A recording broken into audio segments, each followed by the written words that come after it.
Pues yo voy a plantear un dilema que es el dilema de la vida, o sea, el dilema Madre universal. mía, qué fuerte empezamos, pero no es nada trágico.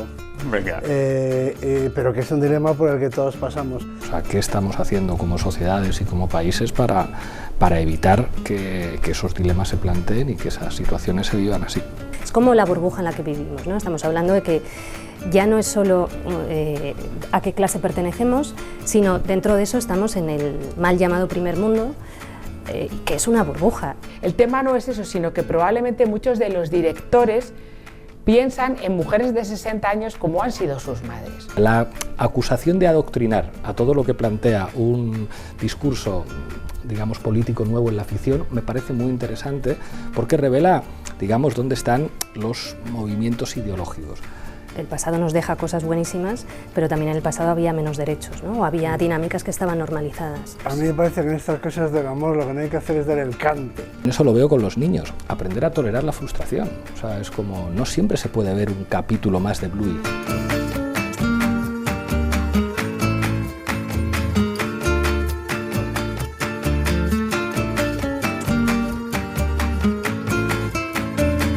Bueno, venga, empezamos una nueva edición de la Cena de los Idiotes. Juan Luis Arzuaga, buenas noches. Hola, ¿qué tal? Olga Rodríguez, ¿cómo estás? ¿Qué tal? Buenas noches, bienvenida. Buenas noches. Pablo Iglesias, bienvenido a la Cena de los Idiotes. Un placer.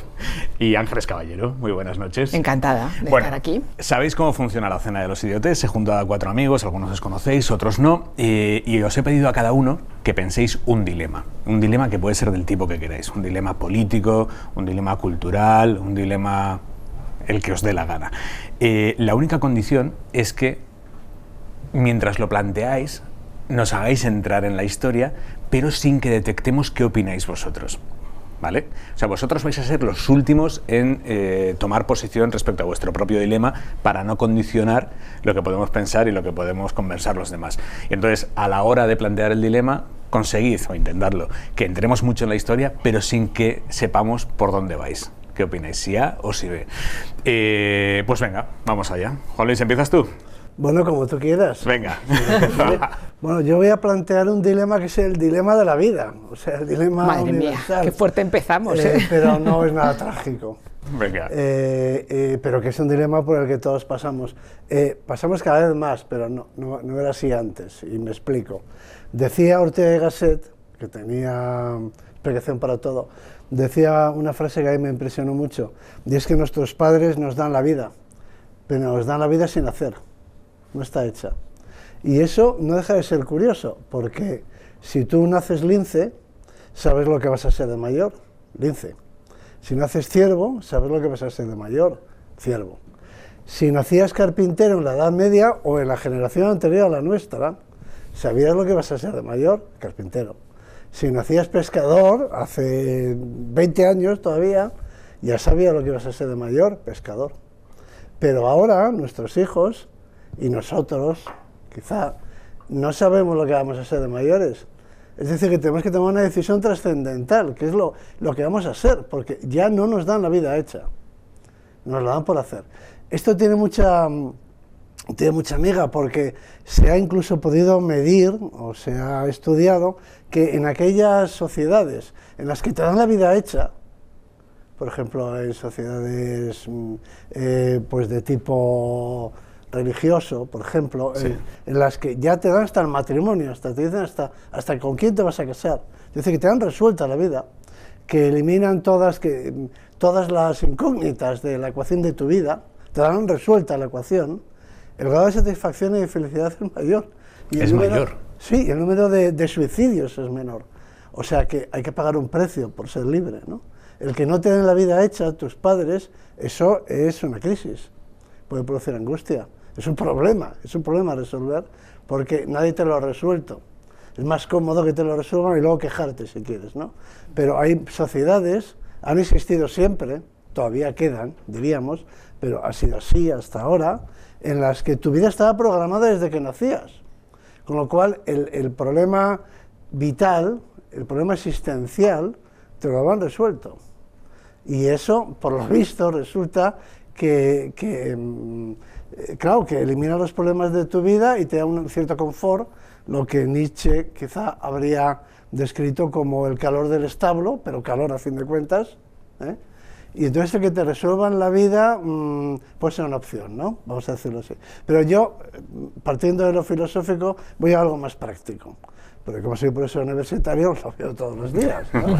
Pero voy a una cosa más sencilla. Y como he tenido hijo, pues también lo he vivido, claro. Y es la de, para simplificar, el debate. Carrera, no hablo de carrera universitaria, que también podría serlo. Hablo de carrera profesional, o de modo de vida, o de, no sé, o de estilo de vida que vas a llevar, vocacional o práctica. Así de simple. Me gusta el ballet. ¿Dedico mi vida al ballet o hago algo más práctico? Porque esa es la eterna... Es la pregunta que nos plantean nuestros hijos, ¿no? ¿Qué hago, no? Hay padres que les aconsejan, dicen, no hagas eso, que te vas a morir de hambre, por ejemplo. Bueno, es que según lo estaba planteando, me estaba acordando, o sea, voy a aprovechar aquí a meter una referencia un poco gafotas. Cuando estabas hablando de las sociedades religiosas, me estaba acordando de cuando, en la serie La Mesías, que hay una parte en la que luego hicieron una explicación en una serie de entrevistas los Javis en los que querían plantear precisamente eso. ¿Quién era más feliz? ¿Los que se quedaban dentro o el personaje de Amaya Romero, que era la que salía fuera e iba a experimentar la libertad, ¿no? Hasta qué punto quién iba a ser más feliz de las dos, ¿no? Que al final igual en una sociedad cerrada, efectivamente... No es lo de Matrix, ¿no? Claro, personaje de Matrix que dice, es que no, quiero seguir en Matrix. Estás en no tu zona de confort y ya sabes que vas a seguir los pasos del fanatismo de tus padres, pero ya sabes un poco lo que te espera, ¿no? Y la que sale fuera, que sale con esas ansias de libertad, pero luego gestionar las expectativas puede convertirte en una persona infeliz. Después de esto, tengo que decir que yo, en cuanto a lo de vocacional y práctico, creo que hay un componente que muchas veces hablamos en esta escena, que tiene que ver también con lo que yo quiero para mis hijos.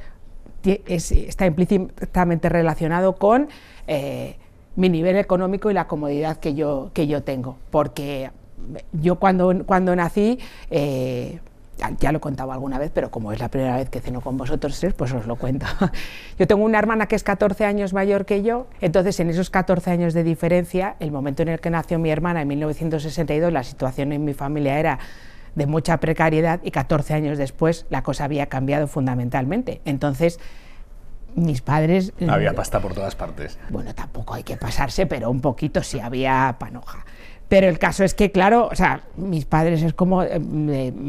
haz lo que quieras, estudia lo que quieras y no te condiciona. Entonces yo ahora, si mis hijos quieren ser bioquímicos, poetas, pues me va a parecer bien y yo creo que queda muy bien. De hecho, el decir sigue tu vocación y sigue tu instinto, pero porque inevitablemente estoy pensando, porque si te la pegas, aquí está mamá con un colchoncito, la nevera llena, y ya veremos luego lo que pasa. Pero entiendo que si estás en una familia con una situación muy precaria, tienes la oportunidad de estudiar, pues, y te dice, me gustaría ser, estoy diciendo, poeta y bailarín, como si no fueran carreras en las que puedes tener un nivel de vida digno y cubrir tus necesidades. Pero claro, igual diría, mira, esto está muy bien, pero hazte derecho o hazte una carrera, o si puedes, haz matemáticas, sé programador o sé ingeniero, si tienes la oportunidad, porque eso te va a garantizar un puesto y por lo menos que tengas tus necesidades económicas cubiertas. No significa que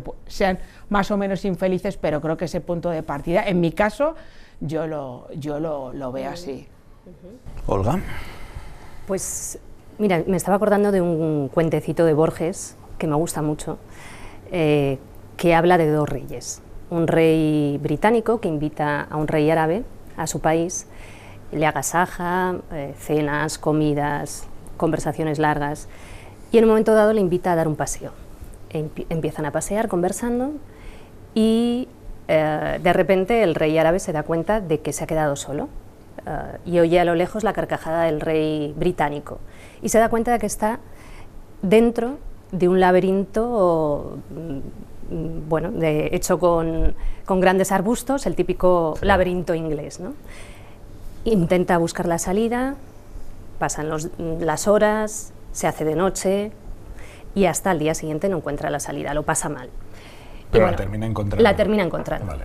Y es la broma del rey británico. Transcurre un tiempo, el rey árabe vuelve a su país y decide invitar al rey británico a su país.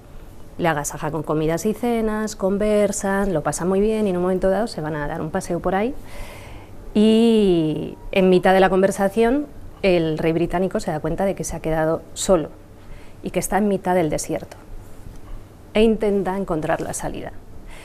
Transcurren las horas, transcurre un día, transcurren 2 días, 3 días y el rey británico termina muriendo de hambre y de sed. ¿Cuál es la conclusión? No hay mayor laberinto que aquel que no tiene limitaciones.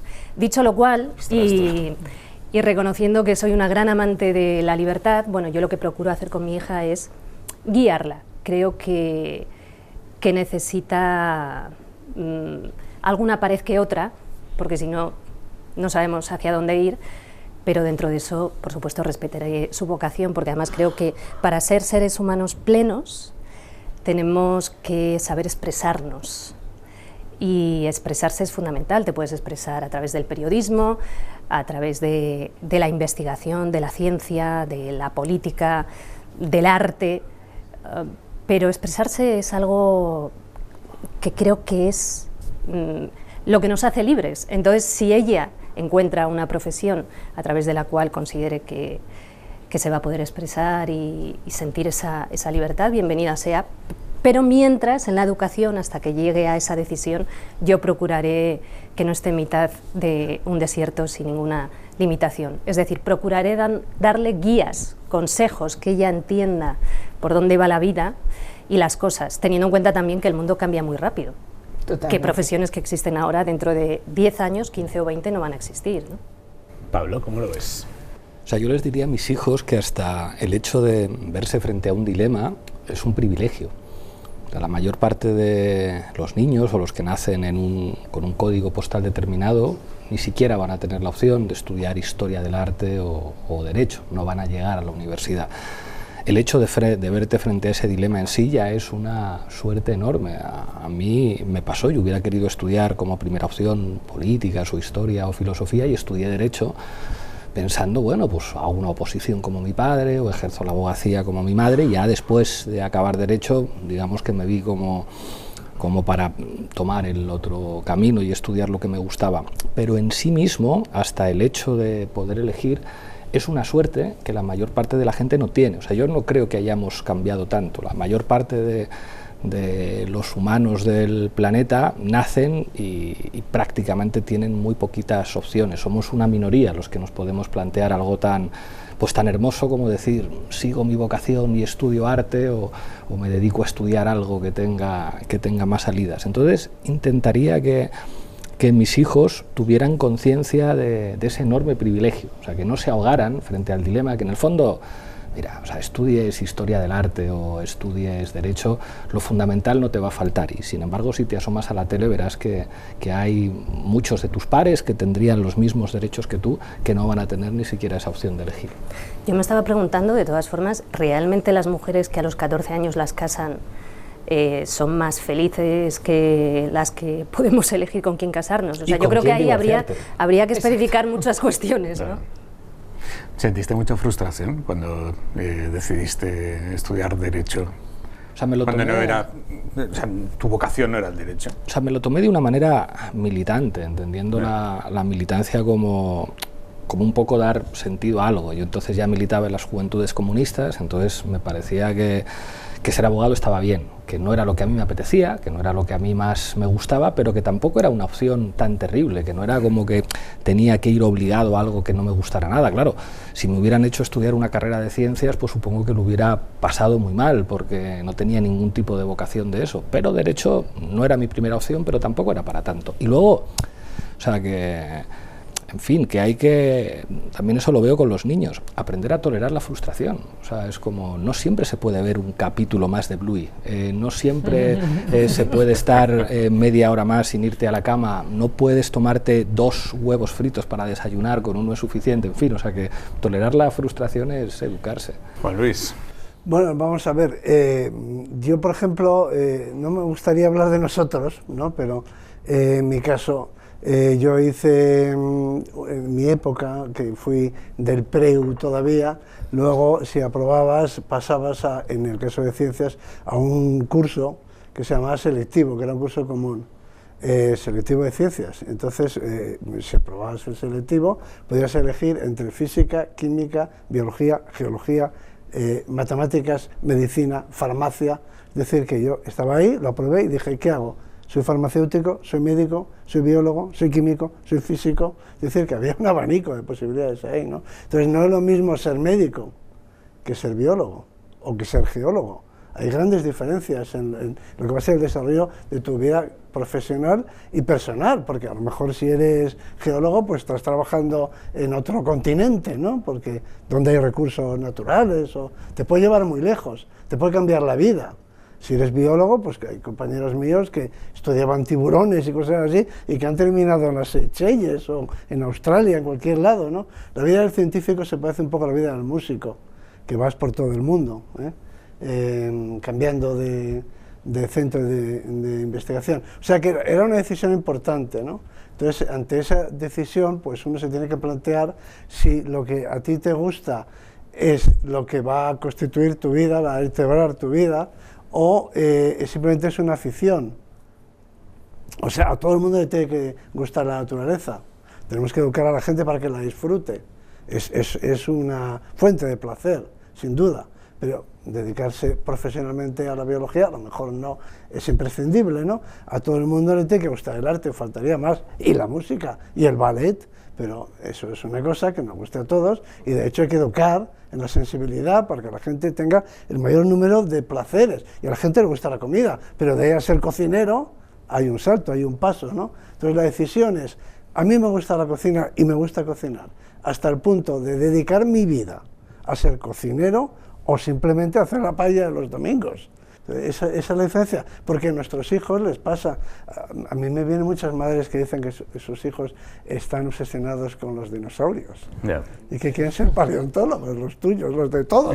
O sea, ¿a qué niño no le entusiasman los dinosaurios, no? Pero bueno, de ahí ¿Y por qué crees que les fascinan tanto los dinosaurios? Porque son fascinantes, así de simple, y los leones y los osos y todo, porque es fascinante, ¿no? Pero vamos, de ahí a dedicar tu vida a la paleontología como yo he hecho, ¿no? Bien, entonces, claro, lo que tienes que decidir es si quieres dedicarte a eso profesionalmente o no. Sí. En realidad es un falso dilema, por eso lo he planteado. ¿Por qué? Porque el auténticamente vocacional no tiene elección. Realmente no tienes elección. Si tu pasión es, yo suelo decirlo así un poco dramáticamente, exageradamente, ¿no? Si tu pasión es el ballet, la alternativa al ballet es la ventana, para tirarte. O sea, quiero decir, el auténticamente vocacional no tiene elección, no puede elegir. O sea, si tu pasión es la pintura, pues que no puedes hacer otra cosa. Fracasarás en todo, porque tu mente está en eso.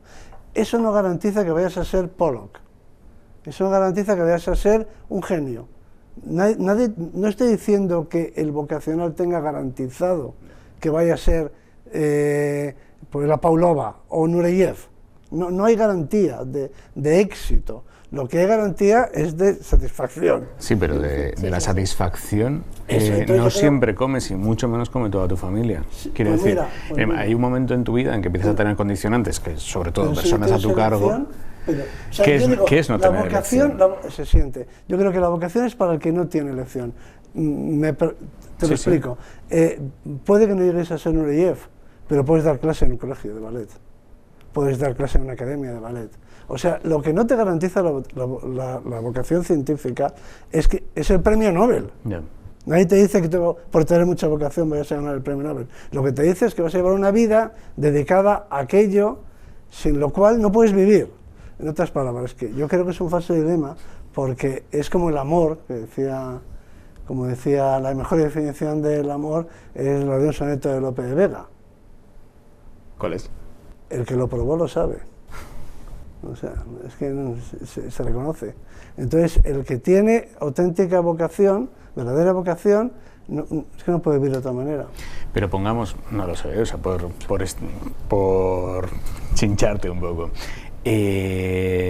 pongamos que tú puedes vivir de tu vocación, pero vas a llevar una vida con penurias, o que vas a ir muy justo, tú y tu familia. Creo que además en este caso, aprovechando que tengo 4 padres en la mesa, tú y tu familia vais a llevar una vida muy ajustada. Y sin embargo, si renuncias a un trabajo vocacional y lo conviertes en tu hobby y dedicas tu vida laboral a otra cosa que te gusta mucho menos, que posiblemente te queme mucho más, pero que te garantice una nómina mucho más alta, que haga que tú y tus hijos tengáis una vida muchísimo más... ¿Ves cómo era un buen dilema? No, era buenísimo. O sea, ante eso ¿qué pues ante eso tienes una crisis. Yo Claro. hay una cosa que recomiendo, no la recomiendo yo, la recomiendan los gurús de la educación, y es no pasar directamente del instituto a la universidad. Es decir, estar un año trabajando, pero no mantenido por tus padres, ojo. Que el año sabático, que muchos me dicen que, pero mis hijos están en Londres de año sabático y tal, digo, pero ¿quién les paga el piso, no? O sea, quiero decir, de verdad, trabajando de verdad, a lo mejor en Mozambique, en un hospital, o donde sea, o fregando platos, da lo mismo, trabajando de verdad por Fregando tu cuenta. platos. Por tu cuenta, muchos trabajando, Sí, vamos. sí. Entonces, no es para ponerse así de extremo, o sea, lo que viene siendo trabajar. Entonces, después de un año de trabajar entre el instituto y la universidad, yo creo que se ven las cosas más claras. ¿Seríais Es el único capaces, consejo. ¿Seríais capaces de renunciar a un trabajo que os llene para elegir un trabajo que no os llene en absoluto, pero que llene mucho vuestra cuenta corriente? Pero eso cada uno tiene A que ver, hacer si esa es por pregunta. necesidad, si es para llegar a fin de mes, no me queda otra. Si es para ser rica, yo creo que no lo haría. Yo entiendo que mucha gente lo haga. Pero No para ser rica, o sea, que cuando hablamos de ser rico nos planteamos no, tienes pasta por todas partes, no, para que tus hijos vayan absolutamente desahogados en su vida, ¿sabes? Es un dilema de clase media. O sea, es como voy a vivir muy sobrado o voy a vivir más justo, digamos que haciendo lo que me gusta. Bien, esos son los términos del dilema. La mayor parte de la gente no puede plantearse ni siquiera el dilema. Ya es una suerte podérselo plantear. De hecho, alguien que diga, mira, yo gano lo justito, yo a lo mejor no me puedo ir de vacaciones y no puedo hacer ciertas cosas, pero es que hago lo que me gusta. Es como tú eres un privilegiado. La mayor parte de la gente ni siquiera se le ha planteado la opción de desarrollar su vocación, porque es como, no tengo opción. O sea, yo no tengo un dilema entre estar forrado de pasta o ganar poquito. O sea, es como ni siquiera me han planteado la opción de hacer lo que a mí me gustaría. Entonces, yo creo que es importante no perder esa perspectiva. A mí también me gustaría que mis hijos, cuando acabaran el instituto, se fueran un año a trabajar. Porque es verdad que si tienes que lavar tu ropa, sabes lo que cuesta ganar el dinero, o sea, yo creo que la madurez que se adquiere viviendo fuera de tu casa y ocupándote de tu propia vida, después se traduce en una madurez para tomar elecciones. Pero también es un privilegio de clase media que los niños se puedan ir un año, no a Londres mantenidos por papá y mamá, sino a Londres a trabajar de kitchen porter. También es un privilegio porque sabes que es mentira. O sea, tú estás en esa cocina trabajando con migrantes y no sé qué, y vas a conocer muchas cosas, pero sabes que coges el avión de vuelta y papá y mamá te asegura... al colchón, Claro, o sea, es como calentita, a turismo por la con precariedad. La decisión tomada. Total, y dices, buena decisión. Ya sé lo que no quiero ser. Totalmente, y Claro, tomas sí. conciencia además de lo que es la vida. Pero si tienes, O sea, un, si si vuelves, tienes un si botón de vuelves, extracción porque es no soportas completamente eso, distinto. Porque no soportas el trabajo, si me das cuentas, ya te has aprendido una lección. Total, pero incluso aunque lo soportes, puedes tomar conciencia de la suerte que tienes. O sea, es como verte un año trabajando con alguien que no puede volver a su casa e ir a la universidad, ya es una lección de vida para saber lo que valen las cosas, para saber la suerte que tienes. Yo le recomendaría eso también, pero sin perder de vista que es un dilema, como que ya tener un dilema ya es una suerte. O sea, que la mayor parte de la gente No hay no tiene elección. dilemas. Es como, hay muchas mujeres que no están en el dilema de me gusta Juan o me gusta Paco, es que me van a casar con este Paco, viejo, sí. claro. A mí me parece ese planteamiento, yo creo que al final es inevitable que los dilemas al final los acabas trasladando a lo que tú tienes, y muchas veces también te sirve para tener conciencia eso del privilegio. Ahora que hablamos del tema de la posibilidad de elección, yo mis dos hijos que están en el instituto ahora para típico viaje un poco de fin de curso, yo les pregunté a los dos, ¿os apetece ir? Sí, claro. Pero es que dándome cuenta de que yo tenía la posibilidad de desembolsar el dinero para los dos viajes, y entonces no sé si se va a llenar el viaje, porque claro, es que muchos, pues sus padres no pueden pagarlo, y de repente pensé, pero Claro. tú eres idiota, Ángeles Caballero, porque pues claro, y yo aquí como plan de, bueno, a ver si al niño le apetece ir. ¿Y cómo terminó la historia? Van los dos al viaje. Va a los dos. Claro, entonces, ¿qué decir? Pero la posibilidad de decirles, ¿te apetece? No es, tienes muchas ganas porque tendríamos que hacer un esfuerzo, yo tendría que trabajar un poco más, pegar un poco el acelerón, sino de, ¿queréis ir o no? Sí, pues ala, Pues ya dame el está. papel que te lo relleno y está apuntado ya en la cocina cuando se va uno y cuando se va el otro. Y eso puedes decir, o sea, tienes también dos opciones de reaccionar a esto, en plan de a mí, plin, lo que le pase al resto de tal, o decir, caray, o sea, qué suerte tienes, y de paso aprovechar para darles una pequeñita chapa, que es Claro, ser claro. conscientes de que aquí esto, ¿sabes? ¿Pero Es qué edad tienen esos niños? 16 y 13. Pero ahí volvemos a lo del Y entonces desierto y es un las poco claro, limitaciones, ¿te ¿no? quieres ir? Toma, pásatelo bien, ten Claro. cuidado. Sí, sí. ¿Qué decías, ¿Sabes? Olga? Que esa sea toda tu preocupación. Que, ¿no? que ahí volvemos a lo del desierto y las limitaciones. Claro. Yo creo que en la educación se necesitan muchas limitaciones, que tiene que ver también con el tema de los valores, incluso. Para mí está muy vinculado, ¿no? Entonces, bueno, estás en un desierto, no puede ser todo que sí, no puede ser todo qué es lo que te apetece en cada momento, ¿no? Pero limitaciones artificiales, y esto os pregunto, como padres, o sea, incluso aunque tú puedas darle X, Por limitarle supuestísimo, es que si muchísimo no antes. estás criando a un, bueno, estás Tirano. generando Un tirano, claro. a tiranos y a tontos, probablemente serán bastante tontos, ¿no? Es como la burbuja en la que vivimos, ¿no? Estamos hablando de que ya no es solo a qué clase pertenecemos, sino dentro de eso estamos en el mal llamado primer mundo, que es una burbuja, donde muchas veces todo es teoría, que no está en contacto con las consecuencias, con los cuerpos, con la experiencia, ¿no? Entonces es fácil teorizar desde acá, ¿no? Cómodamente. Yo quiero que mi hija salga de esa burbuja y conozca otras realidades. Evidentemente es una privilegiada de este primer mundo, clase media, pero que conozca otras realidades y que forje todo tipo de amistades. Creo que eso le puede enriquecer y le puede dar claves para tomar decisiones en su vida posteriormente. Venga, vamos con el siguiente dilema. Caballero, ¿vas tú? Es que aquí después de citar a Lope de Vega y Borges, a ver ahora yo por Pero es buena la cita de Lope de Vega, Era muy que lo buena, probó, era muy buena. Totalmente. Hay que ser disruptivos. Mejor Hay que pensar, sí, ahora. Sí.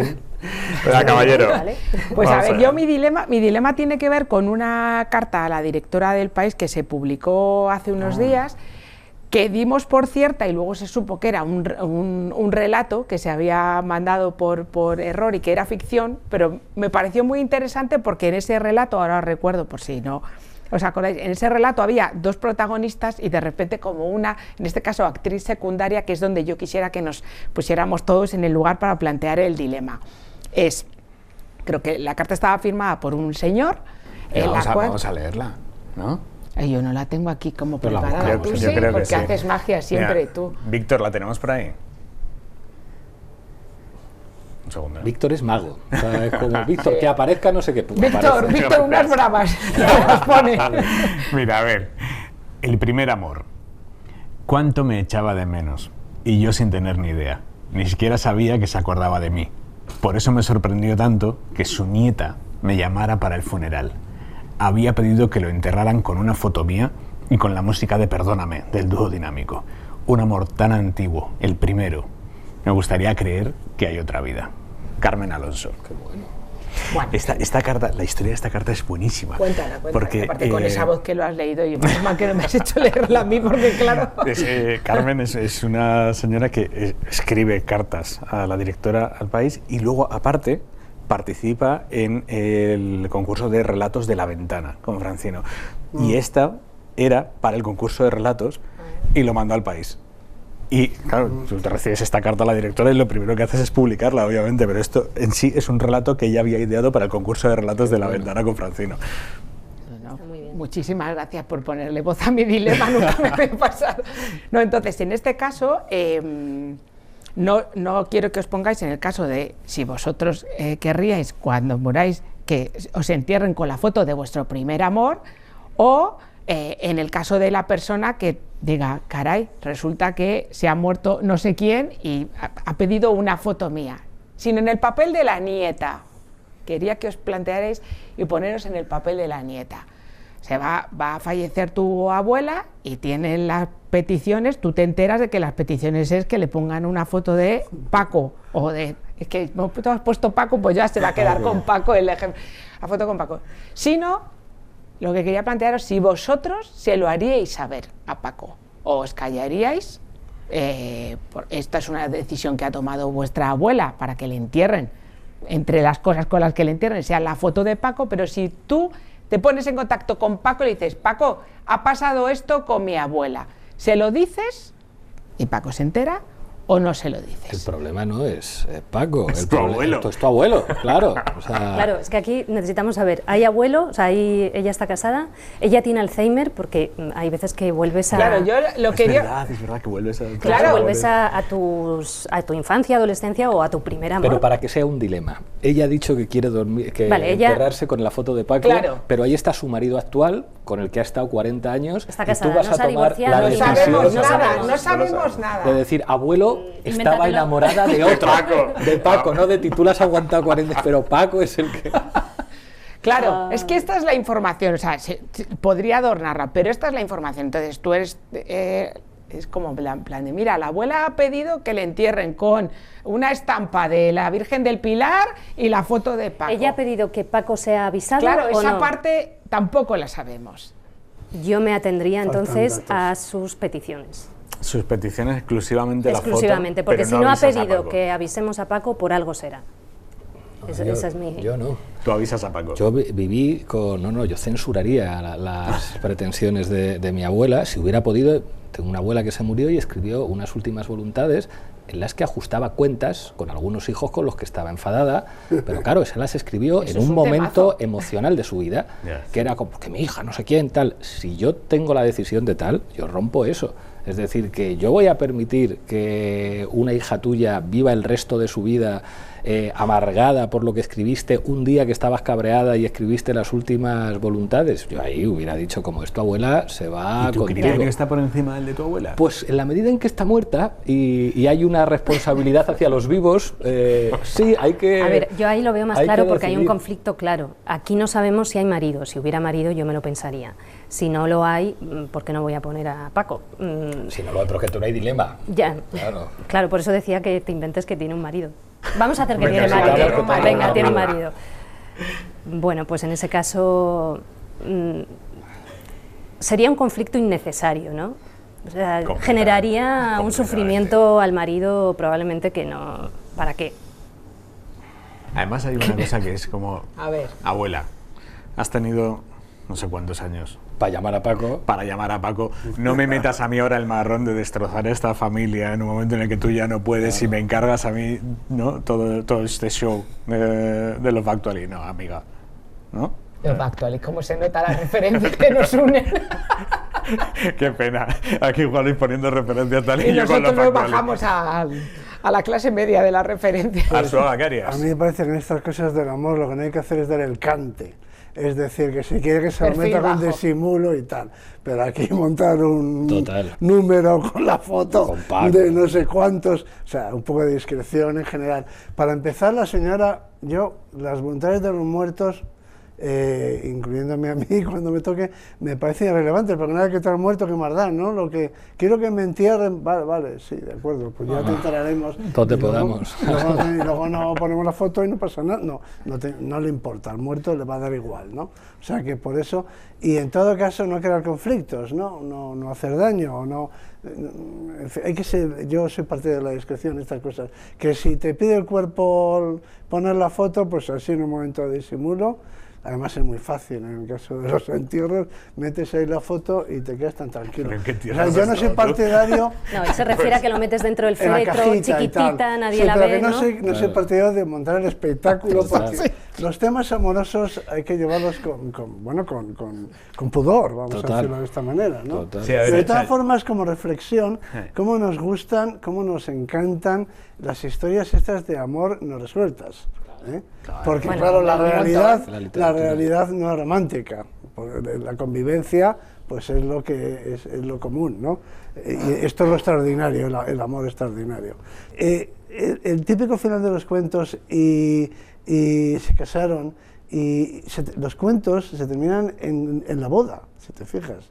Las historias de amor terminan en la boda. Luego nos cuentan que nadie nos cuenta qué pasó después. Está claro que si la abuela hubiese estado con Paco toda su vida... Exactamente. Terminaría hasta el gorro de Paco Eso igual que mismo. terminó del abuelo. Lo que vamos. pide es que queme la foto de Paco cuando se muera. Toda historia romántica tiene que terminar en el momento de la boda. Claro. Bueno, caballero, ¿y tu respuesta? A ver, pues yo si fuera la nieta, por supuesto la foto de Paco, pero yo no aviso a Paco, pero no por mi abuelo, también por Paco. porque Paco es un señor que igual tiene 80 años, tiene ahora su vida feliz o infeliz y le llega, a mí me daría un sofocón si yo soy Paco y me entero, pero esta mujer que ha estado toda la vida pensando en mí, o sea, a mí yo pienso en... Sí, ¿tú crees? Yo creo que de repente a esa altura a ver, de yo tu soy vida muy te bizcochona, o sea, una... hubiera pensado, ay, le gusté a no sé quién, etc. Pero por otro lado, yo porque... un poco por ese pudor, no solo por mí, o sea, fíjate, no tanto a lo mejor por mi abuelo, igual soy una malísima persona, que no pienso tanto en mi abuelo, sino en un señor que yo no sé quién es y veo ahí una foto que está el hombre todo mono y que va a meter en el féretro. O sea, yo no le avisaría, diría, pues mira, este hombre, pues que le vaya bien. Venga, Olga, tu dilema. A ver, esto es una historia real, cambió algunas cosas, pero transcurre en Gaza, en el tiempo actual. Es la historia de una familia, padre y madre, Samira y Tarek. Viven en el norte de la Franja de Gaza. Cuando comienza la ofensiva, empiezan a plantearse qué hacer. Hay bombardeos diarios, el ejército israelí desde el aire lanza octavillas que ordenan que la población vaya desplazándose hacia el sur de la Franja. Ellos son hijos de refugiados palestinos del 48 y temen irse y no poder volver nunca más a su hogar. Entonces, en un principio deciden quedarse en su casa con sus hijos, tienen 3 hijos de 11, 9 y 8 años. Tarek es médico y trabaja en un hospital cercano. Transcurren los días y las semanas, hay bombardeos que afectan a edificios del barrio, empiezan a perder familiares, amigos, vecinos, la cosa se va complicando. Y en un momento dado se plantean que tienen que huir, que esto es insostenible y tienen que intentar llegar al sur a través de la vía principal. Tarek dice que no puede abandonar a sus pacientes, que no lo puede hacer. Es un dilema que están teniendo muchos médicos y médicas y el personal sanitario. Samira lo entiende, entonces deciden que Tarek se queda en el hospital. Es un hospital que ya ha sido asediado en una ocasión. Han muerto algunos doctores, 3 de ellos de Médicos Sin Fronteras. Uno de ellos, antes de morir, escribió en una pizarra: hemos hecho lo que hemos podido, recordadnos. Esto es real. Esa foto de esa pizarra ha girado mucho por redes sociales y en medios de comunicación. Es una decisión dura. Se despiden sabiendo que a lo mejor nunca más ve a su mujer y a sus hijos. Se encaminan hacia el sur. Se quedan primero en la zona centro, en casa de unos amigos, donde van a esperar la llegada de otros familiares, 2 hermanas de Samira, que no llegan, no saben si les ha pasado algo, sí, desde otro lugar, no saben si les ha pasado algo, ¿no? Transcurren los días, no llegan, a todo esto empieza a escasear la comida. Tienen que beber agua no potable, los niños tienen diarreas, a todos les duele el estómago, siguen los bombardeos y los ataques, el edificio de al lado se derrumba entero, explota en pedazos, los niños ven un montón de cadáveres, las hermanas siguen sin llegar. Entonces, bueno, ya con los amigos deciden que también tienen que irse de ahí y seguir más hacia el sur, donde se va apelotonando toda la gente y están siendo arrinconados, ¿no? Hay casi 2 millones de desplazados forzados en esa zona del sur. Bueno, ya llegan al sur, se tienen que instalar, cogen 4 palos, un plástico y se instalan ahí con un montón de personas refugiadas más. Una mañana Samira se va con el hijo mayor de 11 años a un reparto de ayuda que han oído que van a llegar, camiones, en Rafah. Cuando están allí, el ejército israelí dispara, hay como una marabunta, momentos de pánico, y en esa huida ella pierde a su hijo. Vuelven y bueno, ella está pues evidentemente con un desasosiego tremendo, confiando en que si el niño está bien va a saber volver, porque él tiene buena orientación. Es el mayor. Es el mayor, 11 años. Los niños de Gaza con 11 años son como adultos ya, o sea que transcurren 24 horas y Ahmed, el niño mayor, no ha vuelto. Entonces ella empieza a plantearse que tienen que intentar salir de Gaza. Lo que ocurre es que Israel no deja entrar a la prensa internacional y tampoco deja salir a nadie. los únicos palestinos que han podido salir son los que tienen doble nacionalidad. Ellos no tienen doble nacionalidad, con lo cual no pueden salir, están atrapados. Es un conflicto muy diferente a todos los demás, ¿no? O sea, realmente no hay salida. Hay un ataque justo donde están ellos, esto ocurrió ayer o antes de ayer, han muerto 11 personas, han resultado heridas más de 50, entre ellos varios niños. Y saben que para salir la única opción es pagar el soborno, porque teóricamente no pueden salir, pero en la frontera egipcia pues hay sobornos. La media son 9.000 o 10.000 dólares por cabeza. Solo tienen para uno. ¿Qué haces? A todo esto Ahmed todavía no ha vuelto, si es que está vivo. ¿Qué haces? Te separas de uno de tus hijos, al otro lado de la frontera no tienes a nadie, tienes en Jordania una prima que te está diciendo que bueno, ella podría ir, apenas conoces a la prima. Tampoco sabes muy bien si tú dejas al niño solo salir, quién lo recoge al otro lado, entiendes que alguna organización humanitaria internacional. Y a todo esto, ¿a quién eliges? ¿A quién de los tres eliges en caso de que decidas? O sea, hay dos dilemas. ¿Os separáis de uno de los niños? ¿Os quedáis todos juntos? Y si os separáis, ¿a quién eliges? Esto es un dilema que en estos momentos están teniendo miles y miles de familias en Gaza. Pablo. Recuerda la elección de Sophie, una mujer judía que cuando llega al campo de Auschwitz tiene dos niños pequeños, uno más mayor y una más pequeña, y le dicen que tiene que elegir a uno, cuál se queda con ella y cuál va a la cámara de gas.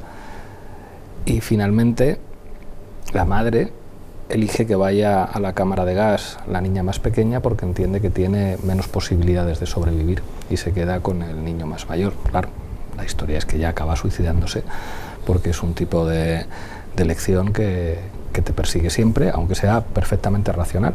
Tengo que elegir a uno y elijo al que tiene más posibilidades y al otro le condeno a la muerte. El problema es que, claro, lo que está planteando Olga no es una ficcionalización de la realidad, no es algo que queda, digamos, encapsulado en la historia de los nazis en Auschwitz, es lo que está pasando hoy, todos los días, con la complicidad de nuestros gobiernos que permiten que Israel siga haciendo eso. Entonces, en realidad, hay un dilema y un subdilema.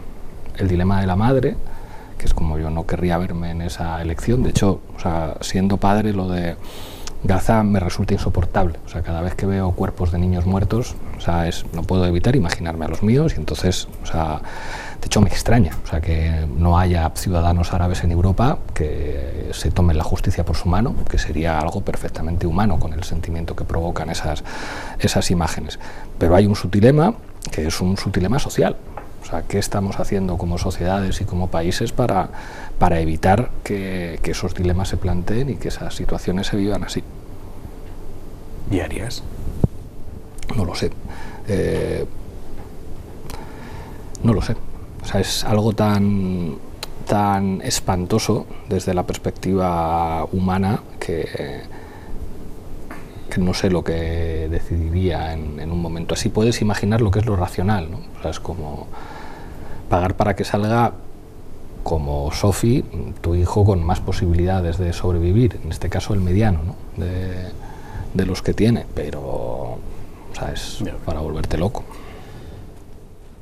Creo que es la primera vez que me siento incapaz de responder a ese dilema, precisamente por eso, por el punto real y porque me doy a mí misma mucha vergüenza ajena si me intento poner, o si hago el ejercicio de ficción de ponerme en el lugar sabiendo además que es no solo en este caso, en el caso de Samira, sino la cantidad de Samiras que hay en estos momentos. Entonces, lo que se te ocurre es desde nuestro punto de vista en esta sobrecena, ¿no? En la que estamos aquí perfectamente climatizados y bien iluminados y en armonía. Entonces, o sea, ¿qué vas a decir? Pues quédate con los niños, porque una madre no puede separar, o sea, me rechazo a mí misma, ¿no? Pronunciando eso y al mismo tiempo intentar plantear como si fuera una especie de elección, prácticamente como si fuera, ¿qué haces? una porra, ¿sabes? Entonces, ¿y qué criterios utilizas? Entonces me siento, efectivamente, o sea, yo me siento incapaz de ponerme en ese lugar. Hay otras veces que podemos hacer, incluso con dilemas que no son precisamente fáciles, ¿no? O tienen un punto de intensidad, pero en este caso, con ese planteamiento yo me reconozco incapaz, porque también, o sea, cualquier escena que podemos ver en redes sociales, en medios de comunicación y tal, es aplastante, ¿no? Cómo lo trasladas a esos rostros y esos cuerpos, a los cuerpos con los que nosotros convivimos en casa. Entonces yo no puedo, perdóname, Olga, pero no puedo, la verdad. Me resulta estremecedor, sí. Juan Luis. Bueno, pues si tienes que decidir, no lo sé, es una situación hipotética como podría ser la del Titanic o la de un barco o la de cualquier otra situación en la que tienes que decidir qué vida decides salvar. Pues me imagino que haces si no te queda más remedio, pues lo tendrás que hacer, claro, tienes que evaluar y tomar una decisión. Quiero decir, es una situación inescapable que no puedes evadirte. O sea, que si tienes esa decisión y otras que se toman en la vida, ¿no? Esta es más extrema porque es una cuestión de vida o muerte, pero lo que no puedes hacer es directamente no decidir, ¿no? Si hay la posibilidad de que alguien se salve, a otra escala esas decisiones se han tomado, no a escala de vida o muerte, pero por ejemplo en las familias en las que solo uno podía estudiar, cosas por el estilo. Nos pasamos a veces la vida decidiendo quién va a ser el que va a recibir algo que no alcanza para todos, ¿no? En ese caso concreto, pues me imagino que puesto en esa situación, yo, cualquiera de nosotros, pues tomaría una decisión, porque es peor no tomar ninguna decisión. ¿Serías capaz de tomar una decisión racional? ¿Quién tiene más porcentaje de posibilidad de sobrevivir? Es que no sé si esa es la variable que utilizaría, porque tendría que ver cuáles son los datos y en fin, no sé muy bien qué significa, no sé si hay que salvar al que tiene más posibilidades de sobrevivir fuera o al que tiene menos de sobrevivir dentro. O sea que, pero si estamos planteando una situación en la que te dicen que tienes que elegir, pues tienes que elegir. Porque no elegir es que no se salve nadie. Digamos que muchas veces las tripas toman buenas. Hay veces que las tripas nos engañan, pero muchas veces las tripas saben mucho, porque es un pensamiento subconsciente, inconsciente, ¿no? El cerebro elabora mucha información y a veces nos la presenta en forma como de intuición o como de sentimiento. Tú no sabes por qué, pero crees que esto es lo correcto, ¿no? A veces hay que hacer caso a las tripas. Olga, ¿tienes respuesta para tu dilema? Tengo la respuesta de lo que han decidido de momento. Creen que posiblemente si no hay alguien al otro lado no le van a dejar salir.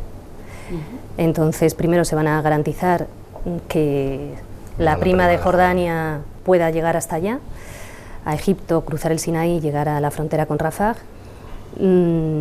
Y van a intentar hay muchos gente desde Gaza que tiene redes sociales y que está pidiendo dinero fuera a través de sus cuentas de Instagram y gente desde Occidente lo está ingresando. Van a intentar recaudar para otro, con la esperanza de que si Ahmed llega, que en estos momentos no sabemos aún dónde está, bueno, pues puedan salir dos, ¿no? Los dos mayores y ya se quede con el pequeño.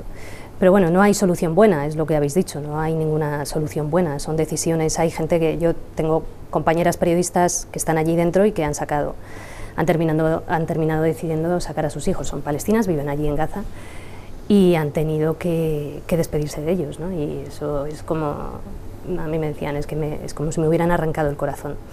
Recordaba lo que les pasaba hace años me contaba gente que se dedica a rescatar a personas migrantes en alta mar, cuando las pateras quedan a la deriva, que al principio, pues las primeras veces, claro, tú priorizas el rescate de los menores, de los niños y las niñas.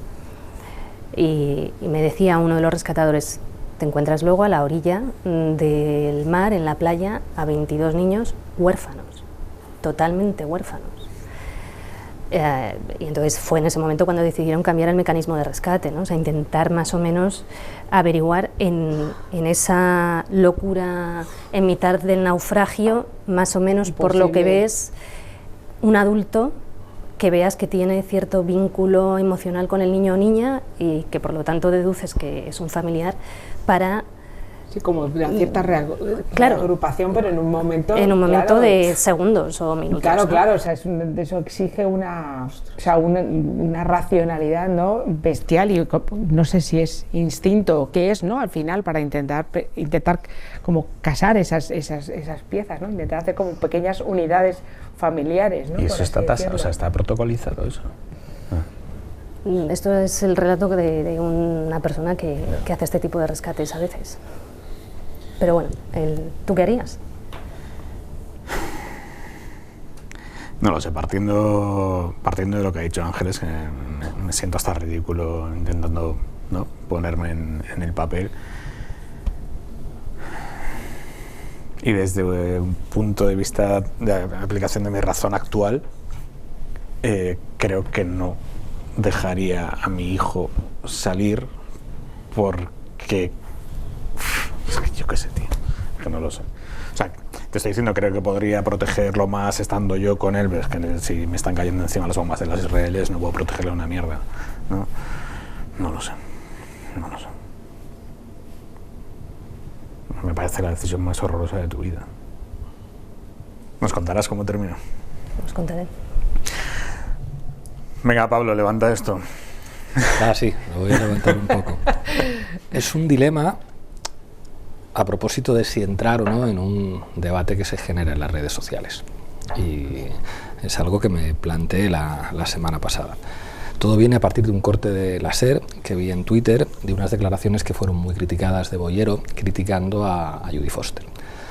Entonces hay, digamos, como un primer elemento, él dice, estaba muy avejentada. Entonces le responden, es como, ¿te has visto la cara, Bollero? O sea, decir que esta mujer, tal, no sé qué. Hay un debate que es muy interesante sobre el tema de la edad de las actrices en el cine. Esta cuarta temporada de True Detective es muy interesante porque la protagonista es una mujer de más de 60 años, tiene sexo en la historia, algo antes inimaginable en mujeres de cierta edad. Antes follaban los señores de 60 con chicas de 20 en el cine, pero que una señora de 60 apareciera echándose un polvo no ocurría. Pero hay otra crítica de Bollero que ha sido menos atendida, que a mí me ha parecido muy interesante, pero tenía la duda de, ¿hay que entrar a este debate o no? Porque Bollero se da cuenta de que la cuarta temporada tiene muchos elementos políticos, muchos elementos que ha puesto directa o indirectamente el feminismo encima de la mesa.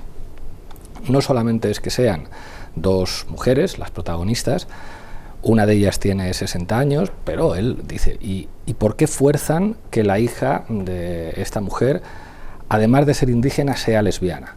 ¿Por qué fuerzan en esta serie que la compañera de Judy Foster, el personaje de Evangeline Navarro, sea indígena, dice India, dice Bollero, afrodescendiente y que además sea queer? Porque digamos que tiene como una sexualidad no heteronormativa. Y luego en la serie aparecen muchos elementos, incluso voy a hacer un poquito de spoilers, pero hay un momento, digamos, de violencia política feminista, que es lo que, de autodefensa, que es lo que está detrás de toda la historia. El dilema es, ¿hay que entrar a eso o no? Que es una manera como de plantearse si hay que entrar a los debates que desde planteamientos reaccionarios se ponen encima de la mesa muchas veces en las redes sociales, de hecho son los temas que dominan muchas veces las redes sociales, o no hay que entrar a ese tipo de debates. Yo creo que las dos opciones son defendibles. Alguien que diga, bueno, ya está, o sea, como no voy a entrar a esto, ya bastante se ha llevado Bollero como para entrar en esta pelea, que además es dar más visibilidad a ese tipo de cuestiones y que la gente ya vea condicionada True Detective y no vean, digamos, la serie, la cuarta temporada con otra actitud, o por el contrario es como, no, hay que entrar a todos esos debates, que yo creo que es un dilema que se plantea muchas veces. Es decir, si la mejor manera como de defender una serie de posiciones es ignorar ciertos debates o por el contrario entrar al fango con las botas puestas. Interesante. ¿Puedo empezar yo hoy? Empieza, por supuesto. Me parece interesantísimo y mi criterio está muy condicionado por la intención del emisor, por la intención, en este caso, Bollero, ¿no? O sea, Bollero intentaba hacer una crítica destructiva, ¿Cómo es él? Un boyero.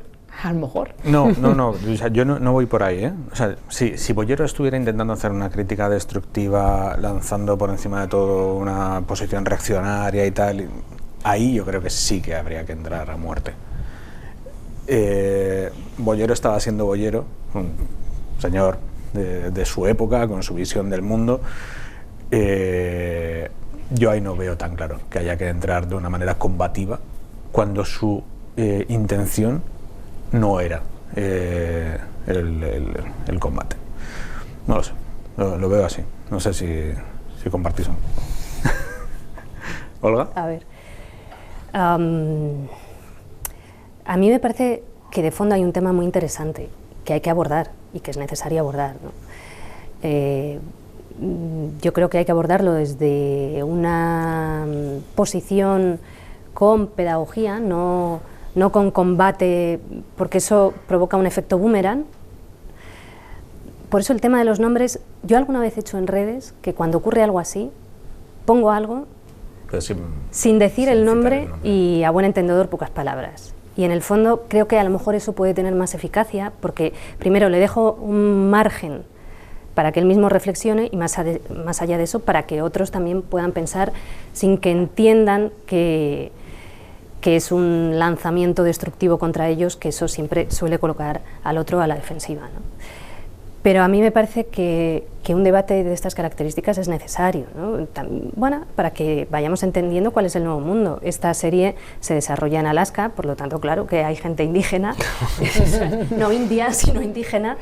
Hay personas que son lesbianas, hay gente que es afroamericana, en un país como Estados Unidos además más, y hay una variedad de personas y de seres humanos que no tiene que ofender absolutamente a nadie, que forma parte de la realidad. Y por otro lado, en una serie tú pones a quien te dé la gana.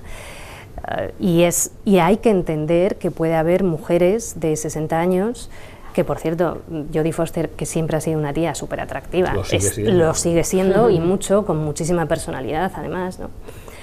Y bueno, poco a poco ir construyendo una cultura a través de la cual todo el mundo pueda entender que algunas cosas son ofensivas y algunos comentarios son contraproducentes para la convivencia, para el bien común y para el respeto que nos tenemos que tener todos y todas, ¿no?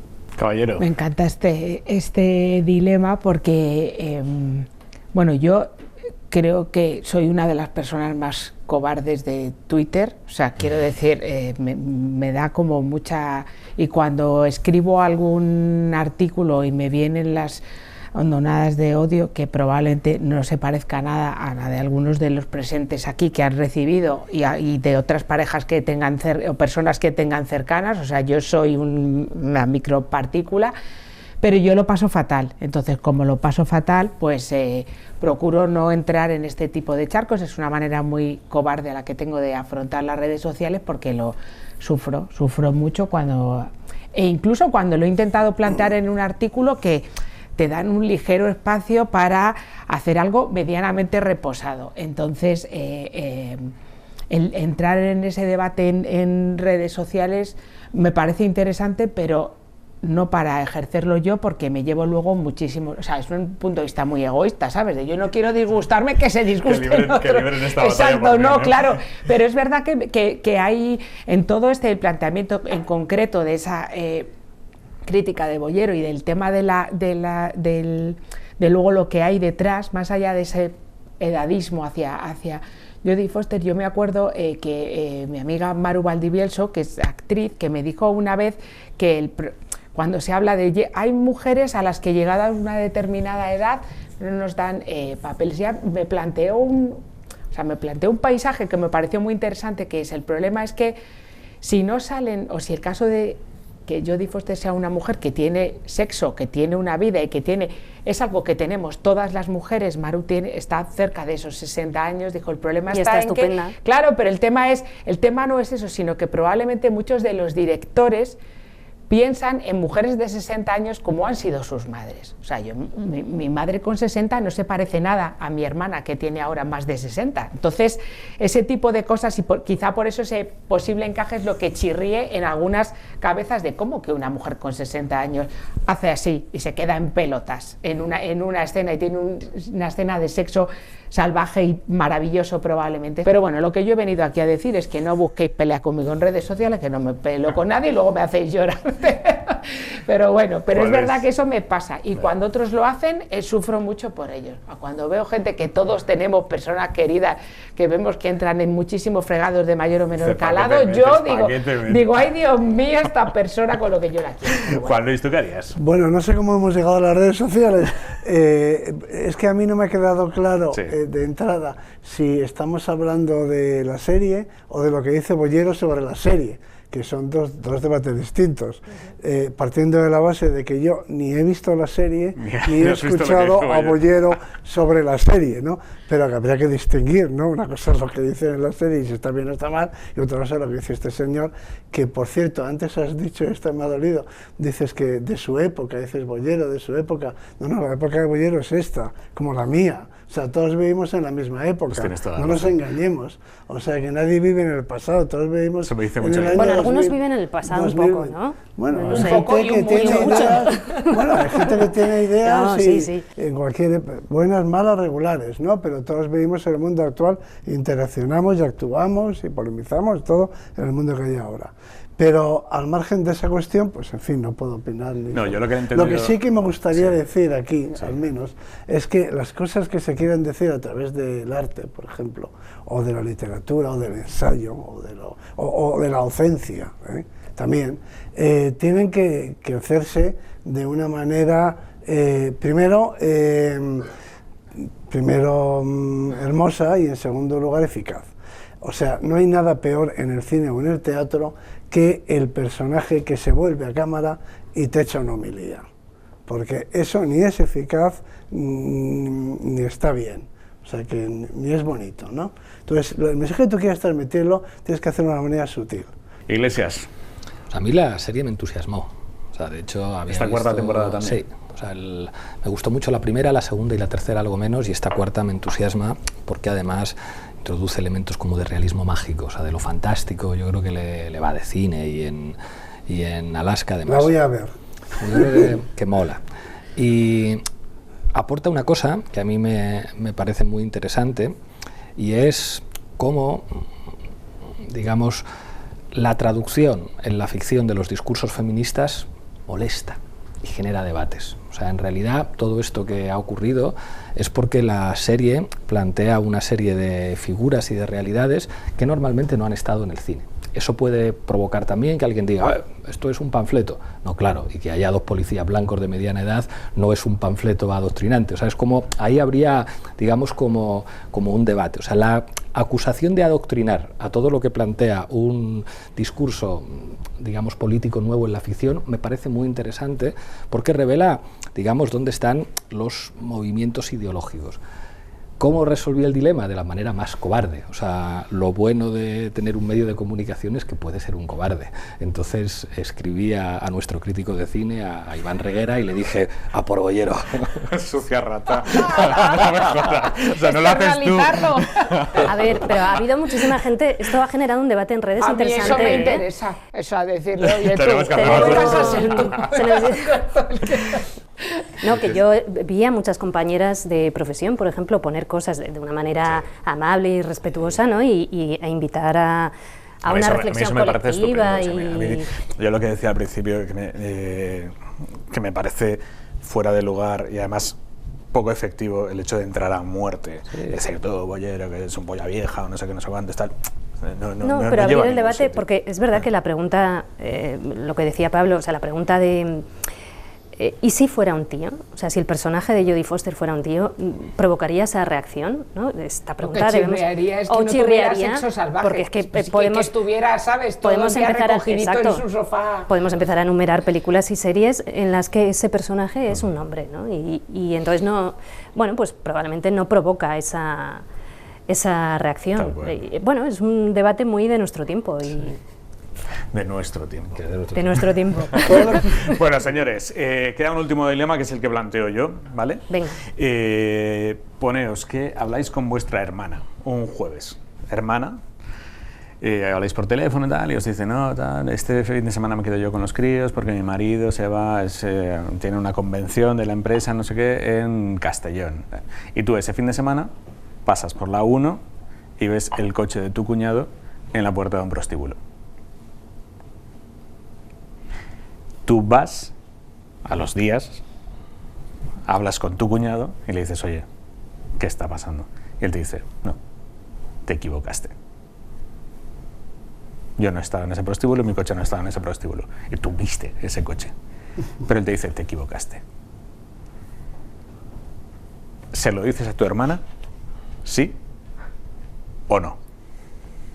Jolín, de verdad. Pues vamos a ver. Antes Sí, yo que alguien empiece, he que hecho una defensa del pensamiento irracional, ¿no? Que a veces no hay que pensar tanto las cosas. Y hay que guiarse dejarse llevar por los impulsos. Dicho esto y aplicando ese principio, yo creo que se lo casco. A tu hermana, ¿eh? O sea, digo, quiero decir, posiblemente no llegue al nivel de análisis científico que debería hacer y me dejaría llevar por mis vísceras, ¿no? Y se lo cascaría. Las tripas. Sí, no, quiero decir que probablemente no llegara a la fase esa. Claro. Tal vez debiera, si hay suficiente tiempo por delante, es posible que pudiera analizarlo fríamente, ¿no? Pero en un primer momento, pues es una información que debes saber. De todas formas, lo que has dicho de que el cuñado te dice que te has equivocado, Sí. me recuerda a una película, creo que es de Woody Allen, que yo utilizo mucho, cuando Woody Allen le dice a alguien, pero vas a creer vas a creer antes a tus ojos, a tus propios ojos, que lo que yo te digo. Que eso es genial, ¿no? Caballero, ¿qué harías? Yo creo que se lo diría. Claro. A pesar de que tu cuñado te jura y te perjura que te has equivocado, ¿no?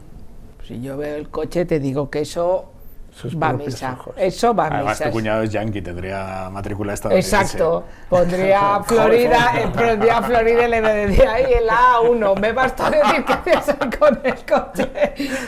Pero sí, yo creo que se lo diría. Dicho lo cual, se lo diría por el hecho de... voy a abrir un melonar ahora conmigo misma, ¿eh? Venga. Por el hecho de que es mi hermana. Porque tengo personas en un entorno no muy próximo, pero personas tal, que sé que sus parejas, maridos...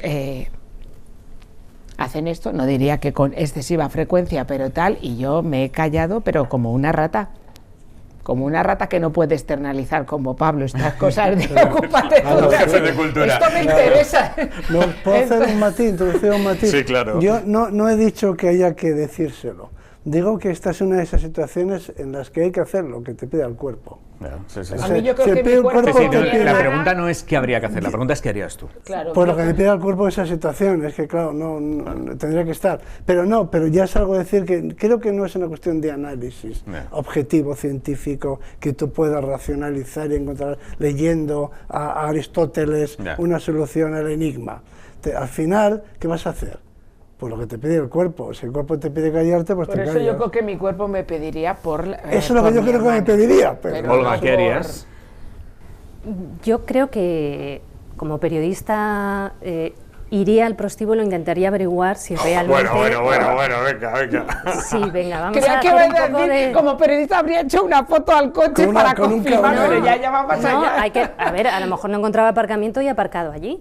No sé. Sí, porque al lado está el museo. ¿Para qué voy a liarla Bueno, tanto? pero- no, pero ¿Sabes? La entonces- familia, Que puedes o sea, aparcar es en un lío. Pero un Ikea. momento, pero O sea, basta ¿no? con que le digas tal día vi el coche de tu marido enfrente Y averígualo tú. y que Eso es lo que iba a decir, averigüe que la ella. segunda opción, dependiendo de la relación con mi hermana, que eso también es fundamental, También. hay relaciones que son muy cercanas, otras más lejanas, si tuviera una relación de mucha confianza y de amistad, se lo diría a ella y que ella averiguara. Pablo. O sea, si se tratara como una infidelidad, yo no diría nada, pero claro, estamos hablando de ir a un prostíbulo. A mí es que se Claro. me parece el hecho Aquí es diferencial. donde se introduce un elemento nuevo. Entonces, en la medida en que tu cuñado te está diciendo es mentira, le diría, tío, pues quítame este peso de encima, ponte en mi lugar y por favor cuéntaselo tú a tu hermana, a tu mujer. Cuéntale tú a mi hermana que ha habido un error, mira, que es que me ha dicho tu hermano que vio mi coche y tal, y te quiero decir aquí delante de él que es que no, que mi coche no estaba ahí. Es una manera de darle la oportunidad de que se defienda ante una cosa y que ya argumente y que la otra diga, pues claro que sí, pero si estamos muy bien, ¿cómo va a estar en un no sé qué? O ya sabía yo que algo raro había. Pero es que el elemento de que sea un prostíbulo creo que introduce algo que opera diferente a... He visto a mi cuñado con otra mujer, es diferente. ¿Y si vieses a tu cuñado con otra mujer? No lo contaría. ¿No Eso se lo me contarías a tu parece- hermana? No, porque me parece que eso es muy íntimo de la pareja. O sea, yo creo que las parejas tienen derecho a que si se engañan entre ellos no haya ningún agente exterior que entre a hacer de policía o de vigilante de nadie. Yo no querría que nadie viniera a contarme, oye, he visto a tu pareja con no sé quién. Es como, oye, tío, ¿a ti qué te importa? Esto no es asunto tuyo. Estoy completamente de acuerdo. Yo pienso como lo has planteado, porque en un primer momento cuando pensé en este dilema, lo planteé, en mi cabeza estaba planteado con, has visto a tu cuñado poniéndole los cuernos a tu hermana, con tal. Y en ese punto yo, creo que nadie sabe realmente cuáles son los códigos en las parejas, qué quiere saber cada persona, qué tal. Pero el elemento del prostíbulo introduce unos grados de despreciabilidad brutales, ¿no? Un grado de explotación y demás, que yo sí que creo que mi hermana tiene derecho a conocer. Sí, pero Fíjate, aquí- en el pasado estaba más normalizado ir al prostíbulo, hablando del pasado, ¿no? O sea, la expresión el pasado es, bueno, en el pasado nos deja cosas buenísimas, pero también en el pasado había menos derechos, ¿no? O había dinámicas que estaban normalizadas. Y esta estaba muy normalizada, ¿no? Pero claro, tiene un componente añadido que sin duda marca la diferencia en este dilema. Pero Pablo, en realidad lo que ha planteado es la diferencia entre lo privado y lo público. Quiero decir, una cosa es lo que haga tu pareja en la intimidad y que solo se entere ella, y otra cosa es algo que se haga de una manera ya, en fin, para todos los públicos, que lo sepa todo el mundo, Ya. que son situaciones diferentes. El prostíbulo tiene eso, que es una cosa aparte de otras, ¿no? Pero vamos a trasladarlo a una situación en la que todo el mundo, en su trabajo, en su oficina, donde sea, ¿no? Una cosa de este estilo, que eso ya te mueve más a decirle, oye, sabes que, en fin, que esto es una cosa... Ya, si todo el mundo conociera que tu cuñado le está poniendo los cuernos a tu hermano, pues eso sí que...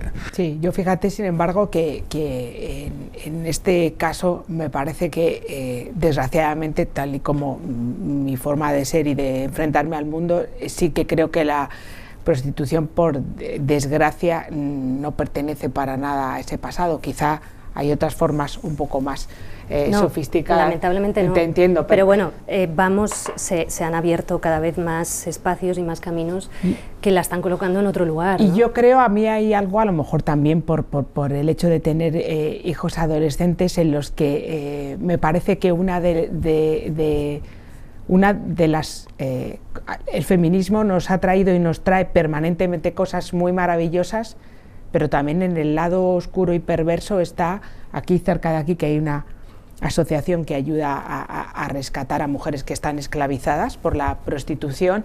Lo que te dicen es la absoluta banalización por parte de los adolescentes del hecho de que tienen la prostitución como una alternativa de ocio, como la de... O sea, de hecho, las frases que escuchan en los institutos es: me sale más barato irme de putas que el invitar a una tía al cine, que igual luego ni me la follo. Es así. Entonces a mí esa... o sea, lo llevo como muy... este tema me... intuitivo respecto a la evolución de Sí, nuestras sociedades. pero ¿no? fíjate, o sea, quiero decir, o sea, o sea, yo que fui además eso a un colegio concertado de monjas donde éramos solo chicas, pues te imagínate ahora el hecho de que mis hijos en un instituto donde tienen hombres y mujeres feministas, combativos, estupendos, que además a mí me sirven para... yo soy un dinosaurio para mis hijos, claro, y entonces de vez en cuando hay cosas que me plantean que yo en mi cabeza no habían entrado hasta hace un cuarto de hora, y sin embargo también te hablan de justo lo contrario, o sea, esa vuelta a ese pasado que sabemos un poco cuál es, y el hecho de la banalización, de utilizarlo como el que dice, voy a ver una serie, voy a ir al cine, vamos a ir de botellón, pero esto por 10 euros, 15 euros, pues ya está. O una cosa también muy terrible, que es lo que hago con esta persona no lo hago con mi novia. Fíjate, es que yo creo que una cultura de derechos humanos, afectivo-sexual y una cultura de paz también, en estos momentos tan belicistas, debería atravesar por completo el programa educativo desde la tierna infancia hasta la universidad incluida. Creo que sabríamos relacionarnos mucho mejor, respetarnos mucho más y construiríamos sociedades mucho más sanas. Señores, lo dejamos aquí por hoy. Muchísimas gracias por venir, ha sido un gustazo. Ha sido un placer. Esta cena con vosotros. Un placer. Gracias.